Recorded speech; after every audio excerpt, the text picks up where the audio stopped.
देखिए, अनुच्छेद 1 में हम पढ़ते हैं सबसे पहले भारत क्या है। तो भारत एक राज्यों का संघ है, यानी भारत कई राज्यों से मिलकर बना है। भारत के राज्य और राज्यों के क्षेत्र यानी राज्यों के क्षेत्र वो होंगे जो संविधान के पहली अनुसूची शेड्यूल 1 में दिए हैं। भारत के राज्यों के क्षेत्र में शामिल है, यानी राज्य, राज्यों के संघ, राज्य क्षेत्र के संघ, यानी अन्य क्षेत्र जो बाद में भारत में जोड़े जाएंगे।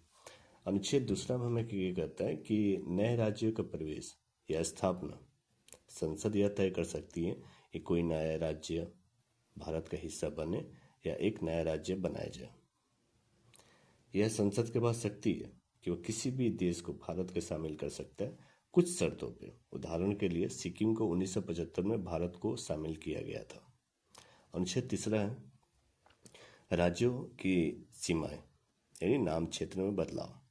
संसद के पास शक्ति भी है कि वो किसी भी राज्य का क्षेत्र काट कर नया राज्य बना सकता है, किसी राज्य का क्षेत्र बढ़ा सकता है, किसी राज्य का क्षेत्र छोटा कर सकता है या किसी राज्य की सीमाएं बदल सकती है, किसी राज्य का नया नाम बदल सकती है। ठीक है, उदाहरण में ले लीजिए उत्तरांचल का नाम उत्तराखंड 1956 में राज्यों की सीमाएं बदली गई थी। अब आर्टिकल 4 को अनुच्छेद 4 में आते हैं, संविधान में संशोधन की आवश्यकता नहीं होगी। अनुच्छेद 2 और अनुच्छेद 3 के अंतर्गत संसद जो कोई विधि कानून बनाएगी उसमें निम्नलिखित बातें हो सकती है। पहली अनुसूची शेड्यूल 1 जिसमें राज्यों और संघ राज्यों के क्षेत्र में सूची है, ये मतलब आवश्यक परिवर्तन। चौथी अनुसूची जिसमें राज्यों की छोटी राज्यों की सीटें जो राज्यवार बंटवारा है, ये आवश्यक संशोधन है। अब ये इसलिए किया जाता है ताकि राज्यों का नाम, क्षेत्र सीमा आदि में किए गए बदलाव संविधान के अन्य हिस्सों में मेल खाए। ऐसा कोई भी कानून जो अनुच्छेद 2 और 3 के अंतर्गत बनाया गया संविधान में ये संशोधन नहीं माना जाएगा।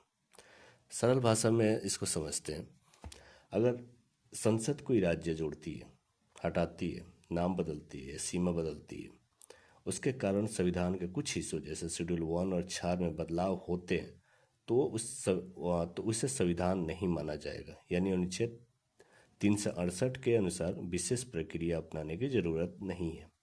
उदाहरण के लिए जैसे तेलंगाना राज्य बनाया और शेड्यूल 1 में नया नाम जोड़ा गया, तो बदलाव अनुच्छेद 4 के तहत सामान्य कानून से हो जाएगा, संविधान संशोधन नहीं कहलाएगा।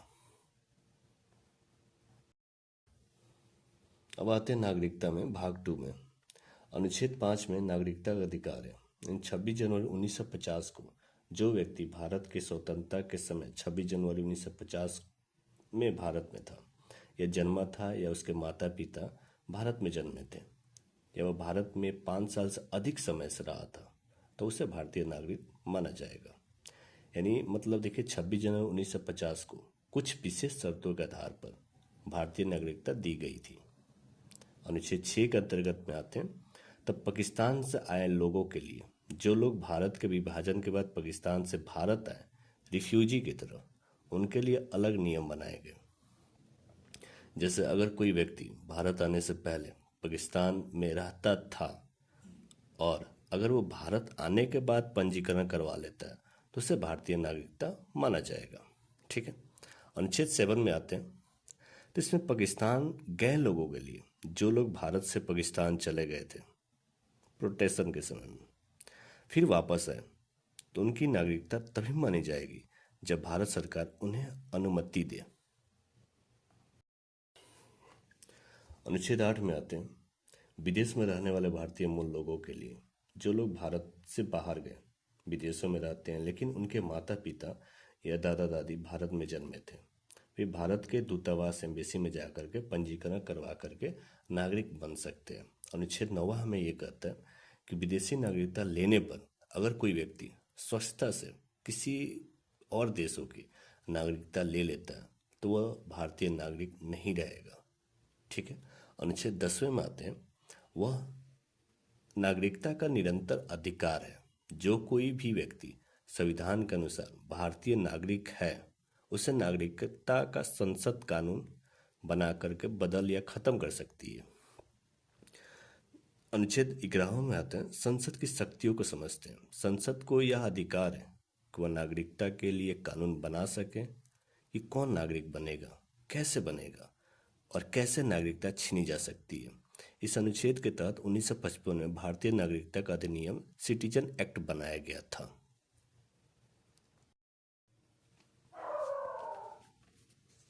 अब आर्टिकल 12 से 35 को समझते हैं।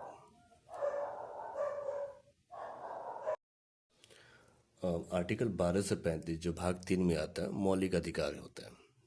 ठीक है, ये ऐसा अधिकार है जो हर भारतीय नागरिक को जन्म से मिले हैं ताकि सभी लोग बराबरी से सम्मान से आज़ादी जी सके। अनुच्छेद 12-13 में राज्यों और कानून का मतलब है। ठीक है, 12 अनुच्छेद 12 है, राज्यों का मतलब है केंद्र सरकार, राज्य सरकार, नगर निगम या सरकारी कंपनी आदि।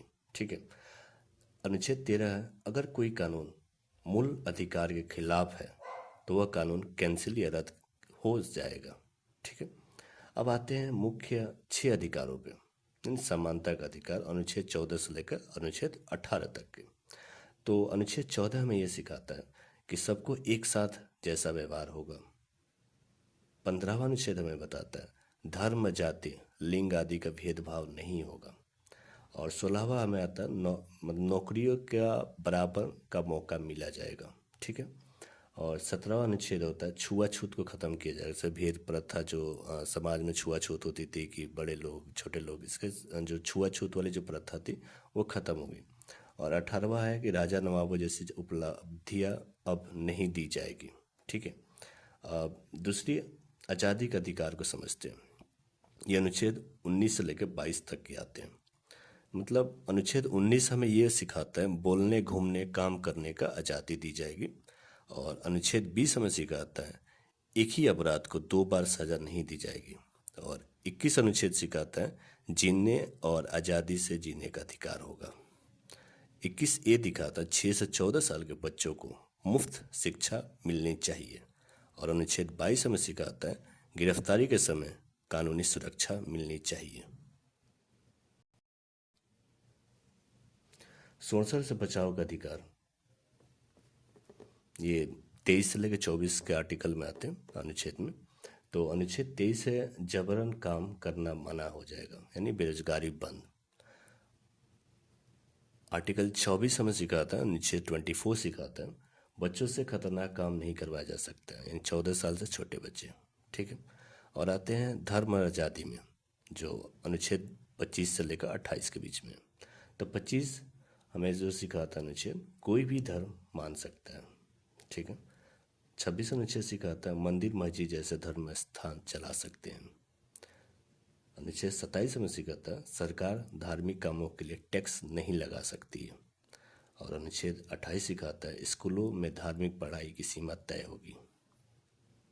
ठीक है, अब आते हैं संस्कृति और शिक्षा का अधिकार में 29 से लेकर आर्टिकल 30 तक।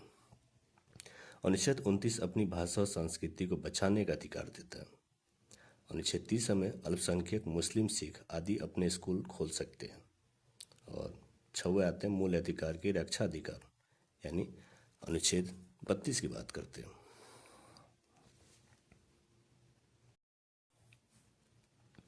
अगर किसी अधिकार को छीना जाए तो वह सीधा सुप्रीम कोर्ट जा सकता है। इसे संविधान का आत्मा कहा गया। अनुच्छेद 33 से 35 के बीच में आते हैं। तो अनुच्छेद 33 में फौजियों के कुछ अधिकार सीमित हो सकते हैं। ठीक है, अनुच्छेद 34 को लेते हैं, आपातकाल में मार्शल लॉ में अधिकार खत्म हो सकते हैं। और अनुच्छेद 35 में कुछ कानून सिर्फ संसद बना सकती है।